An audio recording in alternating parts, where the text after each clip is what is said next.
Hello and welcome back to eCabinets Tips and Tricks. The other day I had someone ask me a question about putting applied fluted columns on a cabinet. Um, the way that they were currently doing it, they were using a display panel and associating it to the cabinet and then returning it back into custom layout or batch. They were wanting to know if there was a way that they could make a cabinet with the fluted columns that stayed with the cabinet and basically would resize when you resize the cabinet. And the answer to that is that yes, you can. You can use stretchers, up down stretchers, and with the advanced settings in the stretcher editor area, you can associate different parts of that stretcher and have it positioned where you want on the cabinet for the most part. Um, there's basically two ways to do this. The first way I'm going to show you is to some degree dynamic. In other words, when the cabinet changes, it will still move and resize, but in other ways you would have to go back into stretcher editor and modify some of the settings. Uh, the first way is the quickest way to actually get it on the cabinet. Um, the second way that I'm going to show you will make a virtually dynamic part. In other words, no matter what width this style is, the applied flute there or the stretcher would resize automatically both in width and height. If you change this bottom rail, it will automatically adjust also. So with that, on the first demonstration, the first thing we need to know is what this distance is from here to the bottom of the deck. So what I'm going to do is I'm going to hide these two parts right here, and I'm going to get a measurement. Double click on my cabinet, my measure tool here. Let's bring this over here where we can see it, and we're looking for the Y direction, which is 1.25 inches. So now that we know that, we can restore our parts here and go into stretcher editor.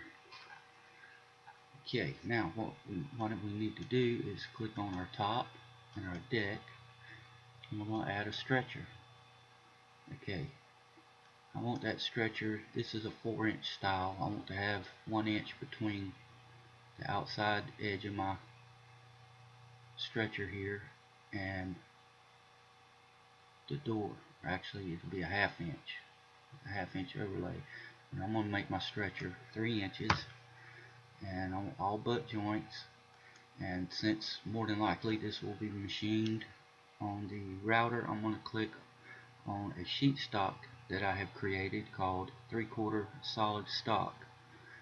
This will allow the machine operator to filter out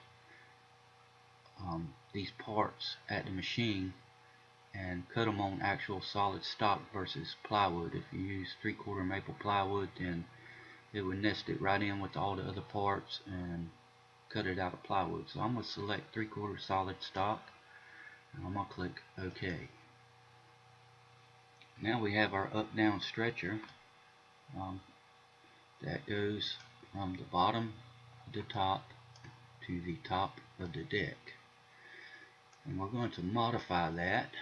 I'm going to click on this stretcher and click Adjust Stretcher, and I'm going to go to Advanced. Okay, right now inset 1, which is the top of the stretcher, and inset 2, which is the bottom of the stretcher, is associated. Inset 1 is associated to the top and the bottom of the top. I'm going to change that to top. Inset 2 is associated to the deck and the top of the deck. I'm going to associate it to the bottom. Now, inset 3 we don't need to worry about, but inset 4, which is the back of this stretcher, we want to associate it to the front of this style here. So I'm going to click on my left style and the front. It's going to be on the front. Now inset 5, which is this inset right here, it is currently associated to nothing. I'm going to select my left style also, but I want it associated to the left of this left style. So now, if we wanted this stretcher to resize based on the width of this, we can select inset 6 and the left style also, and it's going to default to the right of that. So now that I have all these insets set up, I can click OK, and I could come in here to inset 1 and set it at 0 and lock it. Now it is at the very top of that top there. Inset 2, I'm going to want it to be -1 1/4, because I want it to go 1.25 inches below that deck to line up with the bottom of this style. So I'm going to select lock it in place. Inset 4, we want it at 0, so the back of it is flush to this style here. Inset 5, we want it at 0 also, so it'll be flush to that style. Now inset 6 is at 1 inch. I'm just going to lock that because I want it to stay 1 inch smaller than this style no matter what we make it. So I'm going to select 1 and I'm going to click done. And that's pretty much all there is to that part. So let's go back to main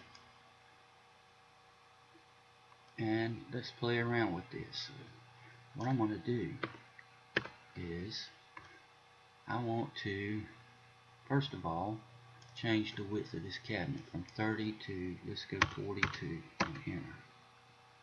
And as you can see, it moved perfectly.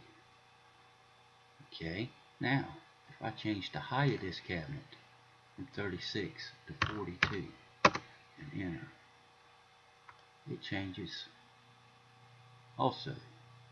So everything is moving pretty good. That is 42, my end is 42, and my style is 42. But what happens if we decide we want to change the height of this bottom rail, or the width of the bottom rail? If we go into face frames and page 2 and we go bottom rail, right now it's at 2 inches. What if we change it to 4 and hit enter? Well, if we change that to 4, we're going to have to change our deck inset also. So I'm going to click on my deck.